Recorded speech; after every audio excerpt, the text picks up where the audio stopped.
એક દી રાજકોટમાં એક ભાઈ મને કે અરે ધીરુભાઈ કે હું ચાહક છું તમારો આ બાજુમાં જ રહું બપોરનું ટાણું મારા હમ જમીન જાઓ. અરે મેં કીધું જમવું નથી. ના ના મને કે મારા હમ એમ હાલે મારે ક્યાં સ્પેશિયલ તમારા હારું બનાવવું બધું તૈયાર જ છે.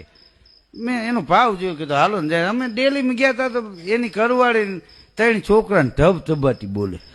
બોલો કે આ ધીરુભાઈ સરવૈયા શાંતિ રાખો હું બાતો. અરે બાઈ કે જુઓ ને મારા છોકરાએ ને તમારા છોકરાએ ભેગા થઈને આપણા છોકરાને માર્યો. ઘડીક હું ઝજકી ગયો એમ. મેં કીધું એ કોણ એ બેન છે? અરે મને કે મારી ઘરવાળી છે. મેં કીધું તો એમ કેમ કે છે એના છોકરાએ ને તમારા છોકરાએ ભેગા થઈને એમ કે આપણા છોકરાને માર્યો? તો કે તમે કલાકાર છો નો સમજ્યા? કીધું ના. મને કે આ એક છોકરો મારે હતો અને મારી ઘરવાળી ગુજરી ગઈ. પછી મેં આ બીજું ઘર કર્યું ને તો એક ઈ ત્યાંથી જાંબુડિયા કલરનો લઈને આવી.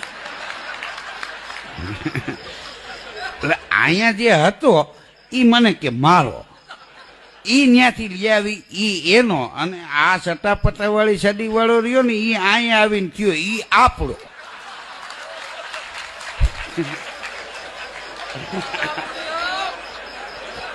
મને કે આ વાળા વાળાને ભેગા થાય નો સમજે ભાઈ.